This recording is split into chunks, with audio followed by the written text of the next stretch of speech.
Yeah.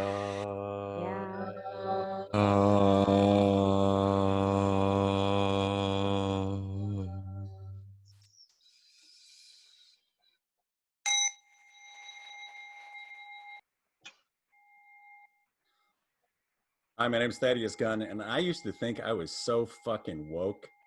A quick story about that, but welcome to Magnificent Shit, lit that kicks you in the heart balls. And when we say lit, we want to distinguish that from literature, because lit is stuff that you don't need an advanced degree to love or understand or to have it move you, and literature is something else. Now back to my story. So I grew up in suburban Detroit, in a town within the Detroit megalopolis named Pontiac, Michigan. And my neighborhood was mostly black. All of my schoolmates and so on were black. We were attacked by the Ku Klux Klan in our neighborhood. They came in on August 30th, 1971, and blew up all of our school buses. There were also a few riots at the high school, one in 1970 where 5 people died. None of this got any coverage whatsoever. And from my upbringing, from that and from my parents being very, very active in civil rights, I thought that I had a significantly different view than my other white friends who had just grown up around white people. And I carried this over into my adulthood, and I thought I knew something about the Black experience from simply like being through everything that I had been through, from the fact that, you know, my dad was a minister who worked in civil rights and actually would go and to be an observer at protests and get arrested when, along with Black kids, to protect them as they were going into jail. So from all of this, it's like you couldn't tell me, you know, as another white person, you couldn't tell me anything about, you know, it's like, oh, I'm way more woke than you. I was raised black practically. It wasn't until 5 years ago, when I was 53 years old, that I found out how untrue that was and how many blind spots that I still possessed. And I was having this conversation throughout my marriage with my wife, who is a Filipina. Um, Believe it or not, and it shocks me to say this now, I was talking about affirmative action and I'm going, yeah, but isn't that kind of like putting your thumb on the scale? I mean, isn't that kind of like reverse racism? I mean, thinking about these things coming out of my mouth now is shocking to me. And what it took, even after all my experience and all my upbringing and all my so-called wokeness, it took going to a class at my church called Racism is Real, and sitting there week after week to learn how deeply entrenched racism is in America, and has been since day one. Not just, you know, casually like the lady on the syrup bottle, but I'm talking about legitimately legislated racism. For instance, I grew up inside a red line. I had no idea. I didn't know what a red line was until I got to that class. And so now, with all of the recent events, right now we are at July 19th, 2020, and we are post murder of George Floyd. The worldwide protests are still going on. I am getting, my meter is going further from I know everything closer to I need to shut the fuck up and have a beginner's mind, because there are so many voices now that are teaching me, and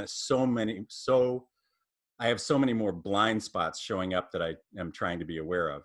And in this kind of leaving the door open for that teaching, G.M. Palmer wrote this fantastic poem. And it really resonated with me. And now he is going to read it for us in the 3 different ways that it can be read. So take it away.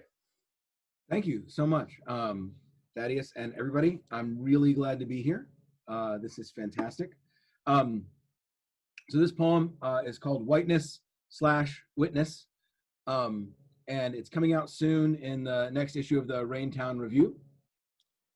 And I suppose we'll talk about this later, but it is now dedicated to the Poetry Foundation. Whiteness/Witness.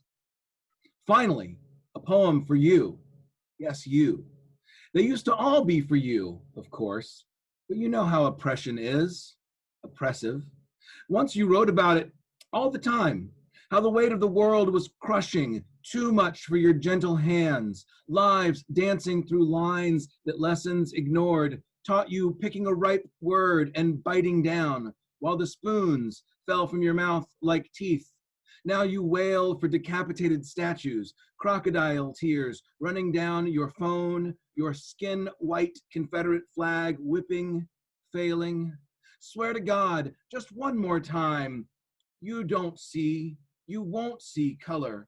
You're not racist, but you will make space for all blue lives that matter. It's different. I get it. This is all so new. This time, everything you wanted left because you, the one resisting, listen, you fit the description. Now freeze, motherfucker. Everything you thought you were, you ain't, never changed. You never changed, nothing. Finally, a poem for you. They used to all be for you, but you know how oppression is. Once you wrote about it, how the weight of the world was too much for your gentle hands, dancing through lines that lessons taught you, picking a ripe word while the spoons fell from your mouth. Now you wail for decapitated statues, tears running down your phone, your white Confederate flag whipping. Swear to God, just one more time, you won't see color. You're not racist. Make space for all blue lives that matter. I get it. This is all so new. Everything you wanted left you, the one resisting. You fit the description. Now everything you thought you were never changed. You never changed. Yes, you, of course, oppressive, all the time, crushing lives, ignored, and biting down like teeth, crocodile skin failing. You don't see, but you will. It's different this time because listen, freeze, motherfucker. You ain't nothing.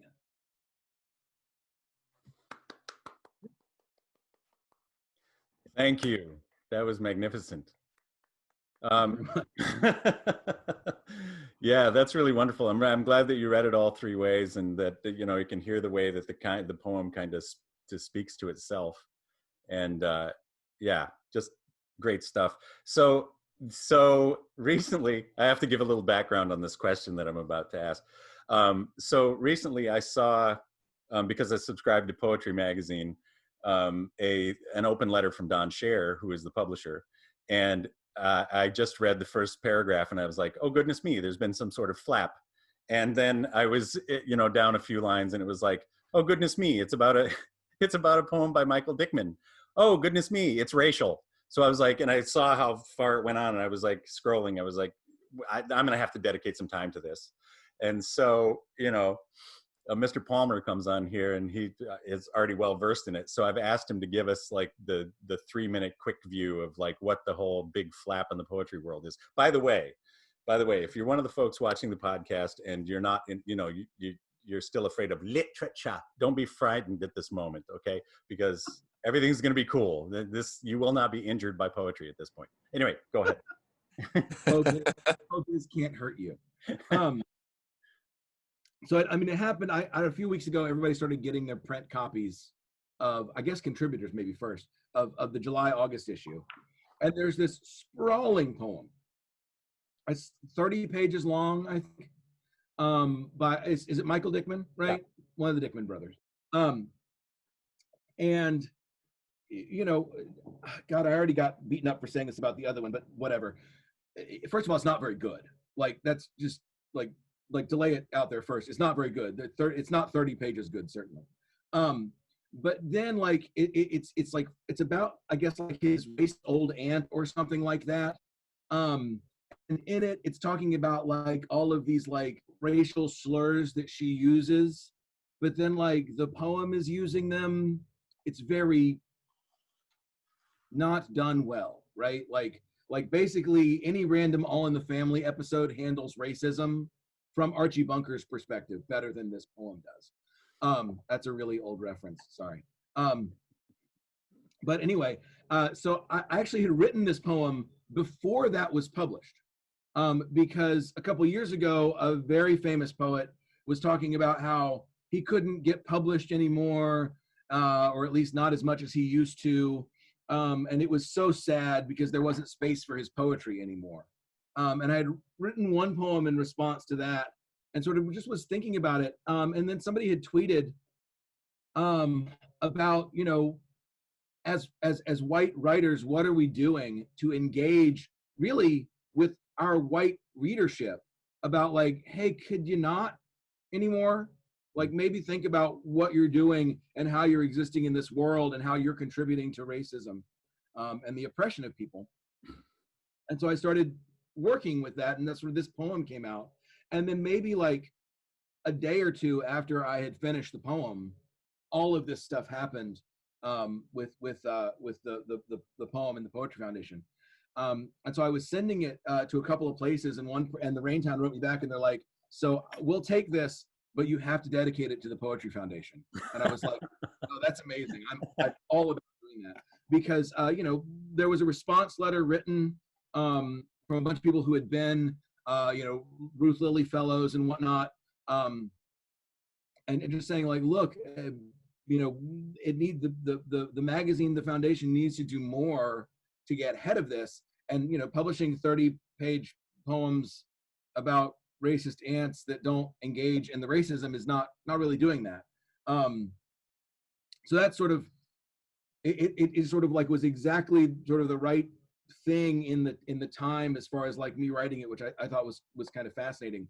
But yeah, that's the behind the dedication, right, for the Poetry Foundation. Excellent. Yeah, so to our viewers, as you can see, the poetry world is rife with drama, but it is a wonderful place. Don't fear it. Joining me this morning, I have Teresa Wilson Gunn joining me from right downstairs from where I'm sitting right now in Seattle, Washington. I have Jeff Geiger from Eugene, Oregon. Alina Chernikova from San Francisco. Sophie Verest, who is coming in from Germany. Carl Demelt, who I have no idea which corner of the planet you're on right now. But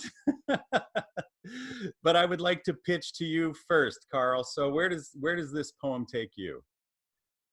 Oh my, there was a point, you know, right after you wake up where sometimes you wonder where you are, but I haven't had that the past couple days because I have been in Washington, D.C. once again. I came down here last month to participate in the Black Lives Matter protests, and I'm back here again to do just that. So when I was reading the poem for this morning's this afternoon podcast in my time zone, and Mr. Palmer, thank you so much for the reading, and Thaddeus for hosting, everybody here for being here this morning. Yeah, the really, really, I guess when it boils down to it, the most important part of what it means, at least to me as a white writer in America today, is this process of decentering, right? And when I say decentering, I'm talking about the fact that by nature of being white in America, the lens in which we're writing has been constructed for white people in this country. The biggest, and I honestly want to say maybe one of the most, something that I'm really surprised is not being spoken more about, is something that actually was brought up to me recently by Mary Karr.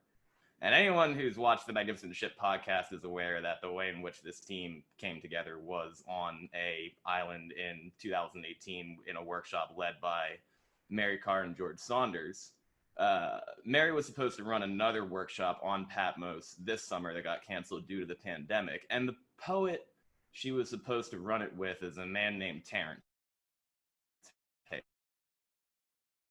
Hayes, right? And Terrence Hayes' work to me is some of the work that speaks the most to this moment. And the question that I keep asking myself as a young white writer of my age, and this kind of relates, I think, to what Mr. Palmer was talking about in terms of the Poetry Foundation and their response to the current moment or failure to meet the current moment as they did, keeps coming back to me is Richard Ford.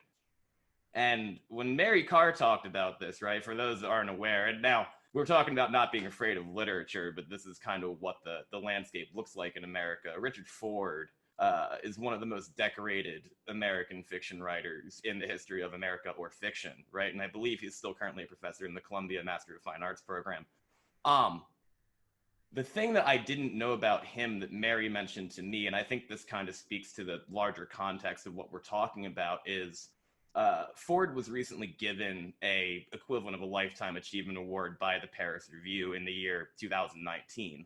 And Richard Ford is also a person who has been one of the most demonstrably racist writers in the history of the United States, in perfect parallel to his greatness. And Mary Carr's question, by bringing this up, and a lot of other people brought up and talked about it, was that, you know, in this current moment, especially now when it's impossible to blame this excuse of time or the times that people were living in, why is he being lauded when the person who won the Pulitzer Prize the same year he got that Lifetime Achievement Award was Colson Whitehead, who Richard Ford spit in his face for writing a bad review of one of his books?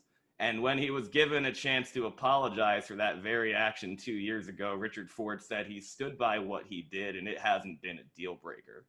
So I guess the question that I had for Mr. Palmer is, as someone who's navigating this same kind of environment, how for you as a writer who is white and working in America, do you reconcile those kinds of contradictions? And what kind of advice would you give to younger writers who are trying to navigate that same balance? That might actually be sort of the same answer, which is especially for me, you know, I mean, people look at me and they're like, that's a dude, right?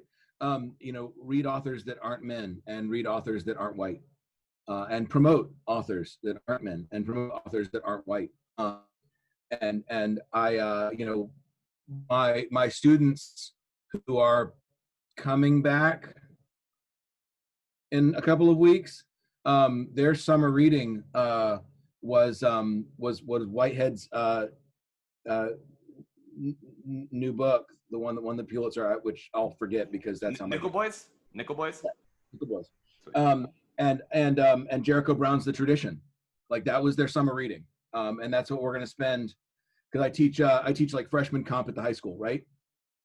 And the first quarter, that's what we're going to talk about, is those books, right? And we probably will talk about them most of the semester, but like that's what we're doing. You know, when you know, my syllabus is not a bunch of white men. You know, I don't know if you guys saw the meme that's been going around about like you know, how the canon, right, is enforcing white supremacy, and because it's you know, kids lose their love of reading because they're forced to read these books that basically are reinforcing white supremacy. You know, and I do my best to not to. You know, almost everything we read is from the last 100 years, and more than half of it probably from the last 15 years. And so I think as writers, our job is to promote reading, right? Because we want to get people to get our stuff, right? And we need to promote people who don't look like us and don't think like us and don't write like us. You know, as whenever I'm in charge of things, which is not very often, you know, I'm nobody, right? But like if I'm doing like for a while I was doing like social events at a writing conference, or like, you know, I host a lot of open mics or things like that. And you know, it's important to not only give time, right, to readers who aren't white and white guys, but it's also really important to police the white guys at readings. You know, because they're going to get up and they're like, let me talk, and can I go for 5 more minutes? And like, no, shut up and sit the fuck down. Like, that's, you know, we need to do those. literally. Because you know that guy, right? They just get up, I'm going to talk. Stop, sit down. So that's at least what I do. Right, is try as an educator to promote you know, writers who aren't white, and then also in whatever I can do as a writer or a person working in the writing world to do that as well. Cool. Sophie Thank you. Verest. Sophie Verest, where did this poem take you? I love how you pronounce my last name, Thaddeus. I can't. I don't know. It's like, Katie Zhuzh. I'm so American. We will never figure it out, and that is okay. Some things can stay like that. Okay, this is a totally tangential story, but I remember when we were in a car, you and me and Katie and Teresa were in a car in Italy, and I brought up the word nincompoop, and Oh God! it blew your mind. It blew you guys' mind. You couldn't get over it. Anyway. Yes. Mine's still blown, and actually kind of relates to when I wanted to ask about this. Weird. because I wanted to ask about language. Because Michael, you said, and thank you so much for reading that. It's really awesome to hear it in the 3 versions. You were talking about engaging with readers, about anti-racism, basically, and what you just said now about, as writers, our job is to promote reading, and we need to promote people that don't write like us and think like us and are like us. But I was wondering, I wonder a lot about language when it comes to what is happening right now and the whole debate around it. How important is language in your opinion, and what is your role as a writer in that? Is there anything that you can do for that? Is my question. Okay. So I mean, there's obvious things you can do, right? Like don't write, don't refer to, like, I don't know, a river of Japanese, a line in that poem in the poetry font, like, just, so I mean, you can do the obvious thing of, like, excising explicitly racist language, right? Or ableist language, things like that, like stop saying, oh, I'm blind because, I don't know, I didn't notice this thing or whatever. And I think that's real work that does need to be done. But also there's things you can do with your language that center voices in different ways. And it's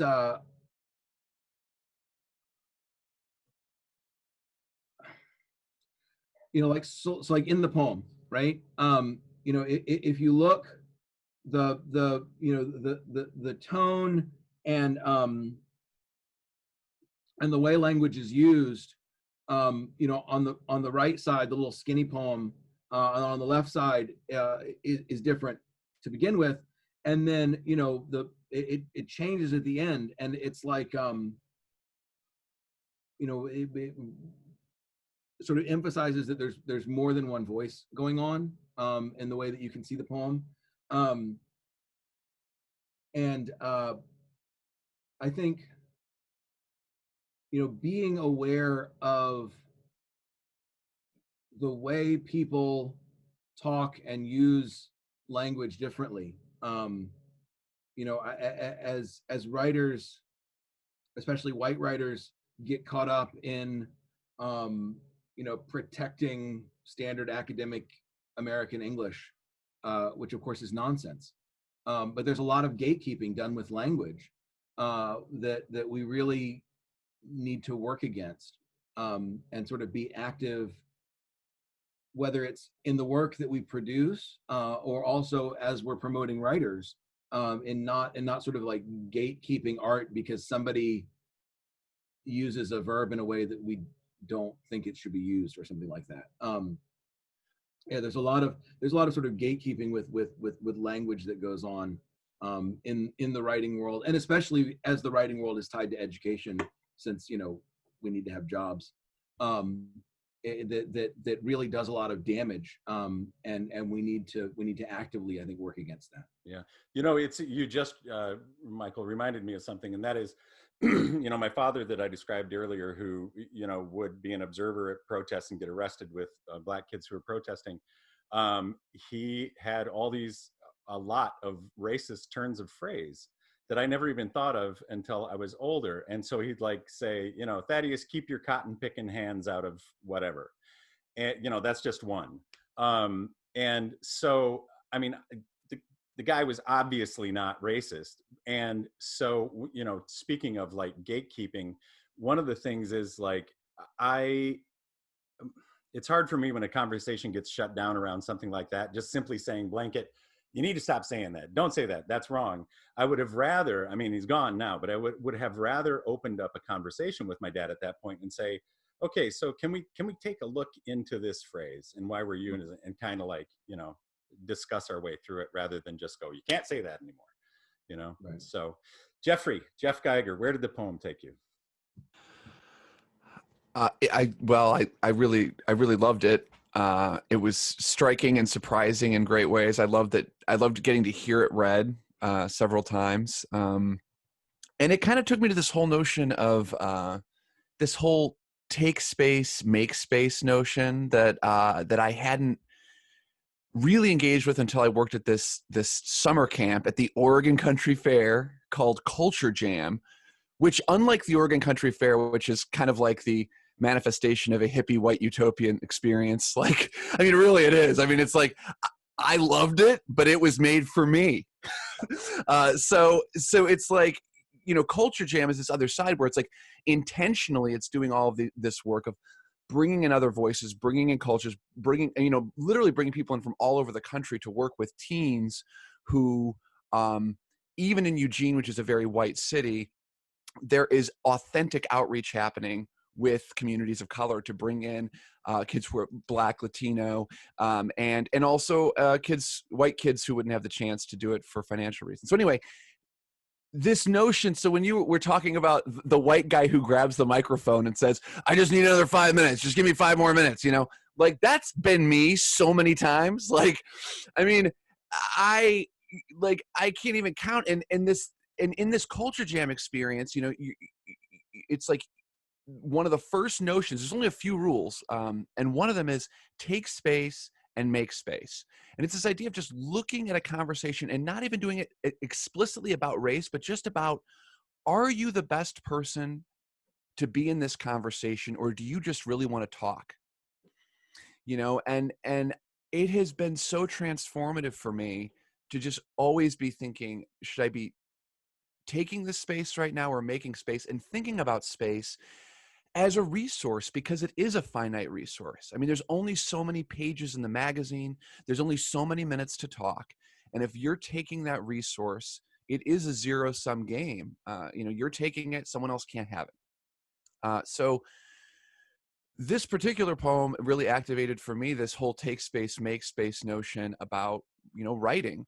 And just thinking, this activated for me for the first time. I mean, I've been, you know, in the room of the white guys that happens, where there's just a bunch of white guys hanging out, which is a lot of times in Eugene. I mean, I've been asked several times, like, it's got to be really hard as a young adult writer right now, you know, being white, because like that's not being published. And if you look at, you know, young adult fiction is really kind of in some ways at the leading, not entirely, but it's leading a lot of you know, a lot of kind of underrepresented voices up until now. I mean, a lot of the New York Times bestsellers for young adult have been by Black writers for the last few years.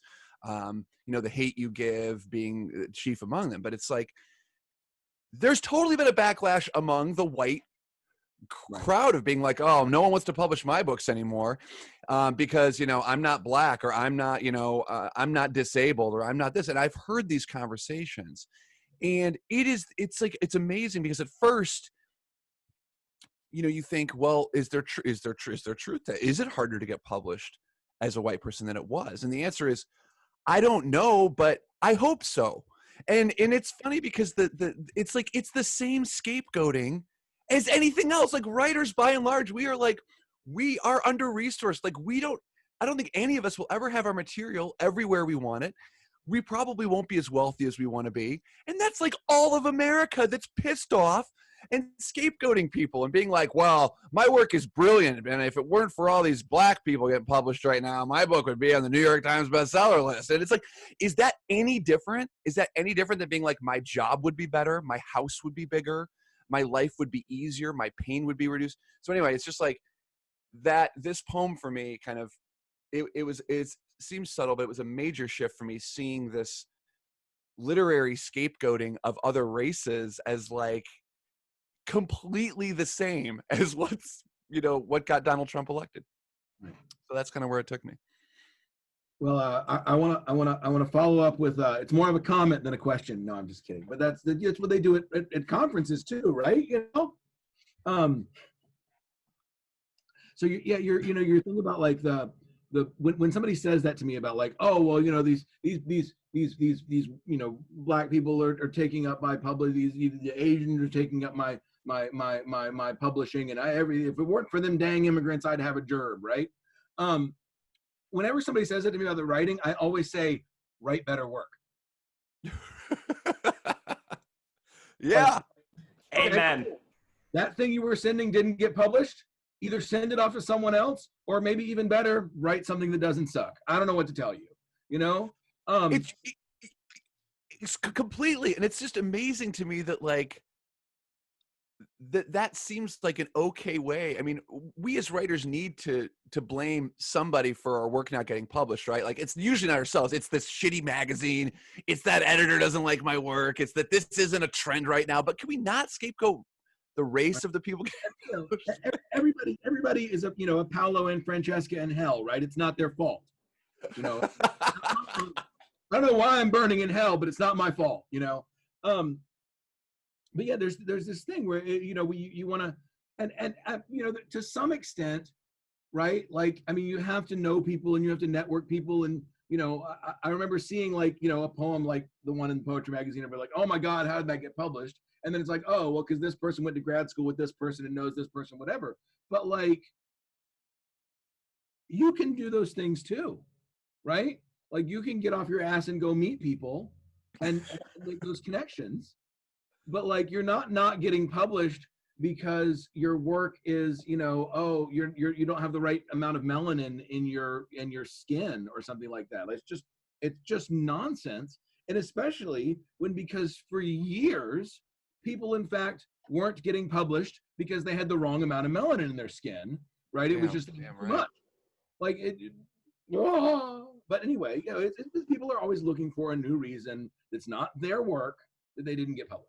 You know, interestingly enough, just this last Friday, the workshop that I was supposed to be in Prague got canceled because of COVID, but we still meet once a week, and they've been having publication seminars, and some, like the people from Grey Wolf and Red Hen and so on, have been online, and all of them, speaking of race issues, I think it was the Grey Wolf publisher that said, yes, we endeavor to diversify voices, but here's a real truth about publishing houses big and small, and that is that traditionally over years there have been practically nothing but white readers, and the reason for that is because that entry-level, you know, beginning jobs in the publishing industry, they cost money. I mean, they cost more than they make, and the only people who can afford to do it are white people who have a family or parents supporting them. And therefore, the industry is really rife with white readers, but they're trying to correct that as much as they can. Alina, in your fabulous apartment. In my fabulous fake apartment. I was trying to find, while you were talking, this comic that my friend made, but I guess she hasn't put this version up on her website yet. I was going to project it, but there's this one where she's having an argument with someone, like a white guy, and he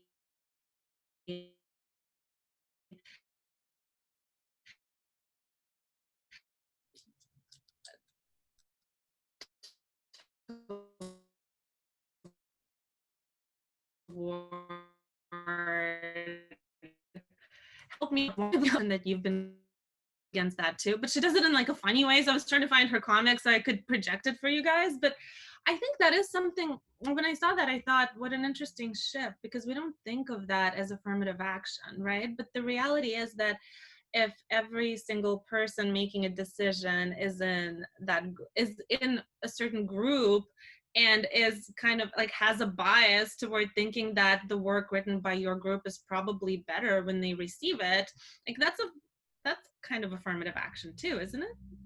Like, I mean, I guess not like in a legal sense, but it's, you know, I think it's okay to recognize that, you know, that's happened, and that we've been that other thing is kind of a form of unfair affirmative action too. So and there's so many different trends, like to your point, Jeff, when you were saying, hey, as writers, like we want to blame everybody or so many different things, like, oh, I didn't happen to hit upon the cultural zeitgeist.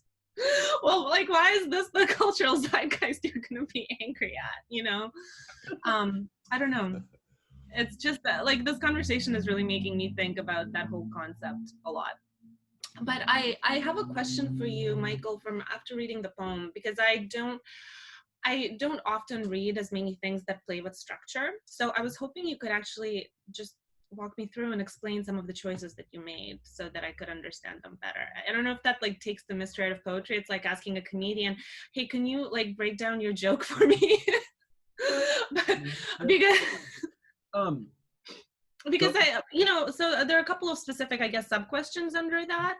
One is kind of how you thought about the two pieces, and well, just give me whatever, and then why you chose to make the right one skinnier than the left one. Is it because the voice is breaking through, you know, and then why you chose to use the word you, and then which kind of how you would want people, why you chose to make it the two lines instead of just the one, and then whatever else you want to say.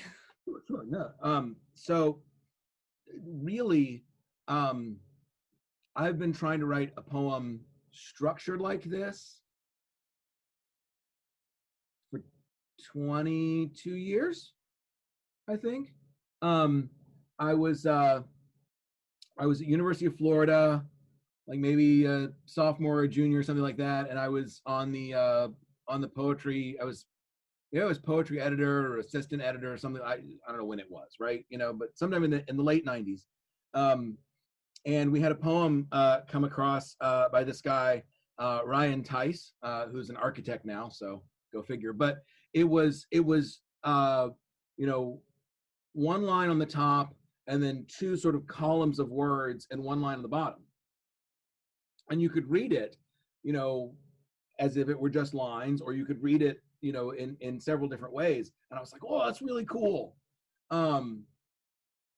And so I've been, you know, looking at that for a long time and sort of thinking, you know, that form floating around in the back of my head. And then someone published a palindrome poem recently, where like you could read it one way and then you could, and like it was a mirror poem, right? And then it reversed, and you know the lines reversed themselves, and it was also a poem. And so I was just thinking about like playing with structure like that, and that made me think of this form again, and then I was thinking about, you know, how the word witness is in the word, you know, whiteness, right? I guess if I wanted to be really nerdy, I could be like, you take the he out of whiteness and it becomes witness. But I wasn't thinking about that at the time. I literally just thought of that now. But Whoa. I had not realized that until just now either. But that whole like taking something out, right? And so and then I was like, and then that first line, the finally poem for you, yes, you. And I had done it with like commas and dashes and whatever, and just making the real big space was like, okay, this starts to work. And you know, you asked about the using you, right? And I had played around with me versus you, but I really wanted it to be like accusatory, right? You know, it doesn't start off accusatory, oh, poem for you, but then by the end it's like you know. And then and that really was solidified when somebody was, I think they had posted a picture of a policeman, maybe, I don't know, it was one of the pictures from the protests, and like a policeman was like, maybe had a, you know, water bottle thrown at him or whatever. Somebody was complaining about them throwing water bottles at the police, and somebody's comment was like, well, they shouldn't fit the description. And I was like, ooh, that's very good. So that whole the you really, the second person was really solidified there.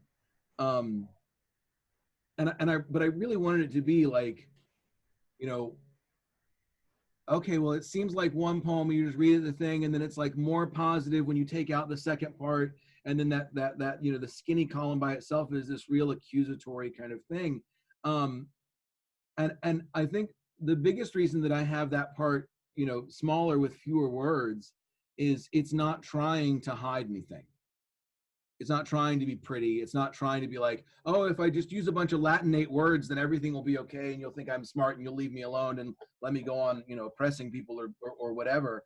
And yeah, it just and I had to play around with it a lot when I was writing it about like what belonged on that right column and what didn't. And like I think originally, you know, yeah, like freeze had originally been on the other side, but it didn't work as well. But yeah, so that's sort of where all of that came from. You know, the form is something, like I said, I've been thinking about for literal decades. And then you know, a lot of the language came from just listening to what's going on in the last, you know, few months since George Floyd's murder. Excellent. So Teresa Wilson Gunn, the final word, the penultimate word on because I have a little bit more melanin than everyone else.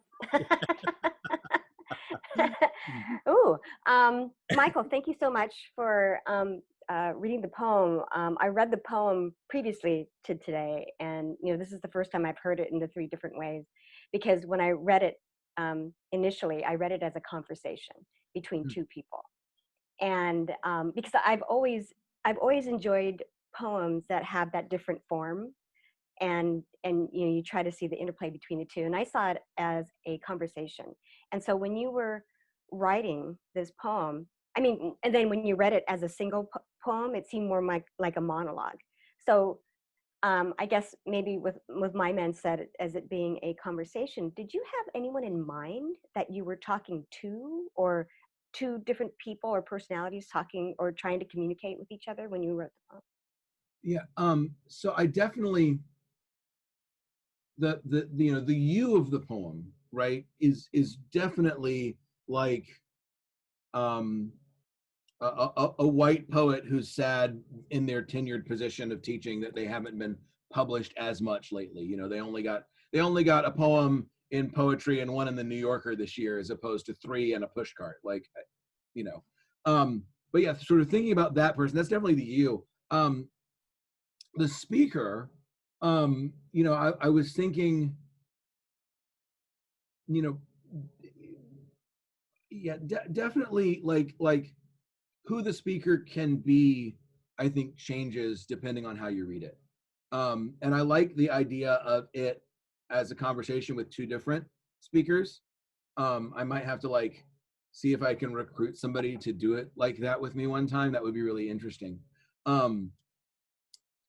And you know, it's definitely I don't love the term, because I think it gets, I don't love the term used this way because I think it confuses what it means. But there's definitely like something similar to code switching, right, that happens depending on how you look at the poem. It's not specifically that, I don't think. But I don't think tone's a good enough word either, right? Like maybe I can't think of the right word to use. But the you know, the way language is used in the 3 different ways you can look at it, I think, are different. And I, you know, definitely, you know, the if the speaker on the right is different, you know, there it's much more of, you know, a person who is fed up, I guess, at the very least, with that kind of person that the you is, the audience of the poem is. Mm-hmm. Well, I really appreciated the different voices and the effort between. I don't think they were disagreeing, but they were trying to say the same thing but differently. Uh, and it's also that kind of reconciling, how does a white person be a witness for, the inequalities that's happening, to minorities. And when Thaddeus talked about, attending the Racism is Real class, I mean, despite the fact that, I'm a minority, I had to learn some things myself. I have blind spots as well, being born here in America and raised in the American educational system. And I mean, currently, right now, I just read a book called The Indigenous Peoples' History of America. And it was quite eye-opening how much the American educational system told us lies about, the founding fathers, about, Andrew Jackson, about all these, prominent, military people, who basically were, the military, the U.S. military was created for genocide, basically the genocide of indigenous peoples. And I remember history. It was the most boring thing that I've ever had to learn, because it was just reduced to events, wars, presidents, that sort of thing. And it didn't give us a story. And I think that's the reason why a lot of people don't know the history, is because the stories that would have made history a lot more compelling and enduring to remember is to, read the stories of real people and their struggles, like during the Civil War or, during the Revolutionary War. We need more of that awareness, like you said, that witness, despite the whiteness, right? Because those are the things that are going to move this country forward. Another thing I was mentioning to Thaddeus, like when Barack Obama was president, this kind of change would never have happened. The leaps and bounds of changes that we're seeing right now in regards to race would never ever happen during Barack Obama's presidency, because the pinnacle of power, I guess, here in America is being the president. And since a black man, half black by the way, became president, all of a sudden people thought, oh, racism's gone, it doesn't exist anymore, and so on and so forth. And well, no, it hasn't, and it's rearing its ugly head, and it never went away. It just became normalized. So I think it's great that white writers are doing their utmost best to think about these types of things, instead of just like the other side of the conversation. I'm not going to go there because that's not me, right? That's not my problem, right? So can I just because I happen to be the only European on this call, I just kind of, normally we have like a few more Europeans on this call, on this podcast. But I mean, it's obvious, but nevertheless, because we've been talking a lot about America, and being black in America, being white in America. But I think that what is happening right now, it's not just America, it's happening in other places as well. It's definitely happening in Europe. We've had Black Lives Matter. I'm from Belgium. We've had protests there. I'm currently in Germany on a residency. It's happening here as well. And the conversation is happening everywhere. So, and I definitely think that this poem is pertinent, very pertinent outside of the US as well. Just wanted to point that out. Well, but Sophie, I mean, isn't America the white guy in the room saying, I just need another 5, just give me another 5 minutes? That's America. Well, yeah, but where do you think we got it from, right? Where do you think the States got it from? Ooh. Well, that actually makes me think, because I'm actually not American. I just happen to live here. I'm a Russian Canadian. So I just want to say, like, and this is the thing. This conversation has taken me to so many different places, because, like,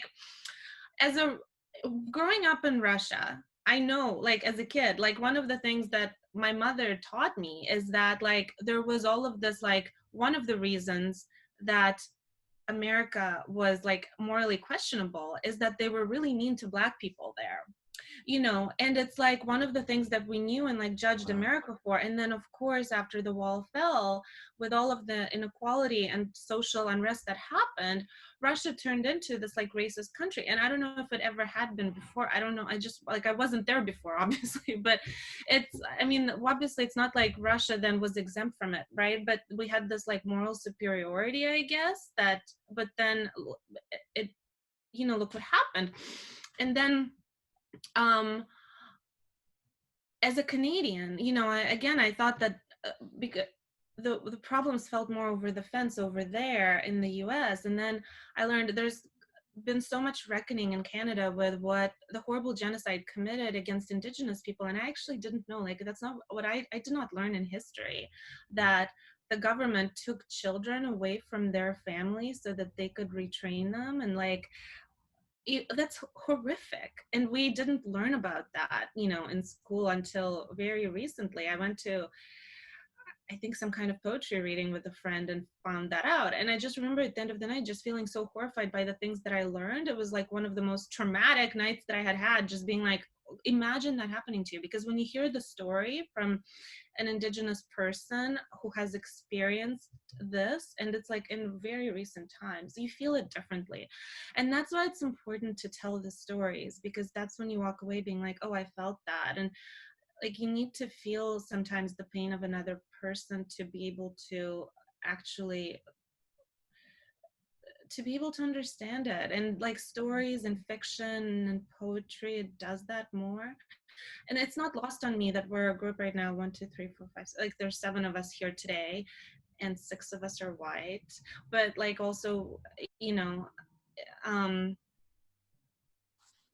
yeah, it's like, it's the case that that's the case. But then we, because of how we met, and we met, and that it is an accident of fate in a way that that is the case. But then when you read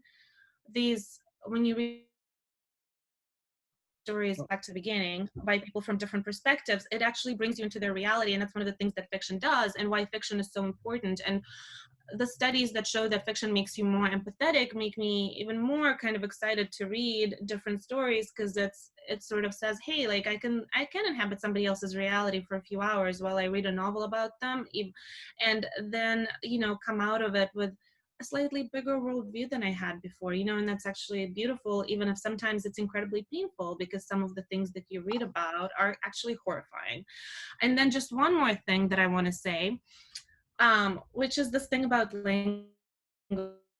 And it was really hard for me to sometimes learn certain things in English, like things like code switching. It took me a long time, like years of living in an English-speaking society to understand. And I remember for me, like how I really got better at English was watching Star Trek, because it's one of the few shows where they were using super traditional language, like that kind that I had learned in school, and enunciating clearly.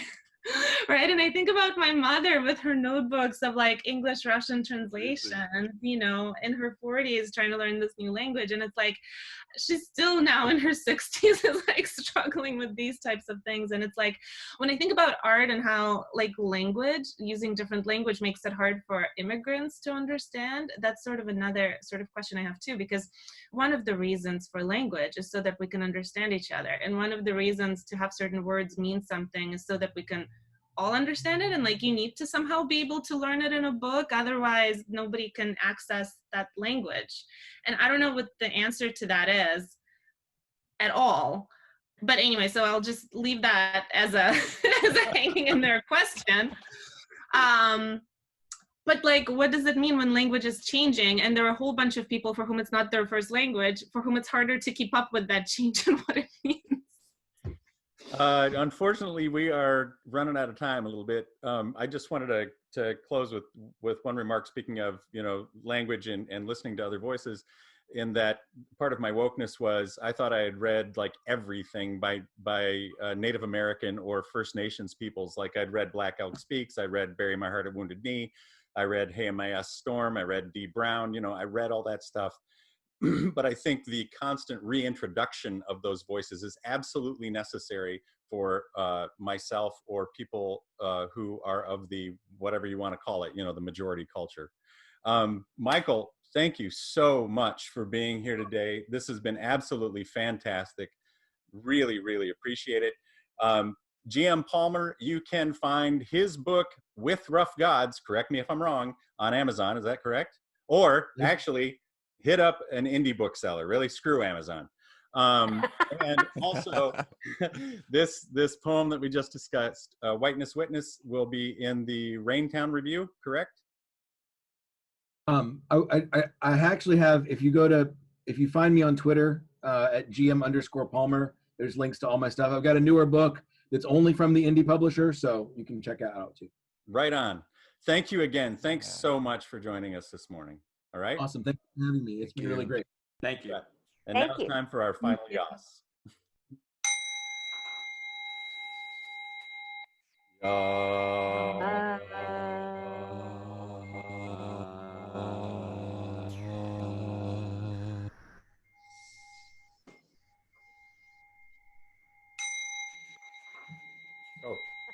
Okay, so this is our little sign off. It's heart, balls. Balls.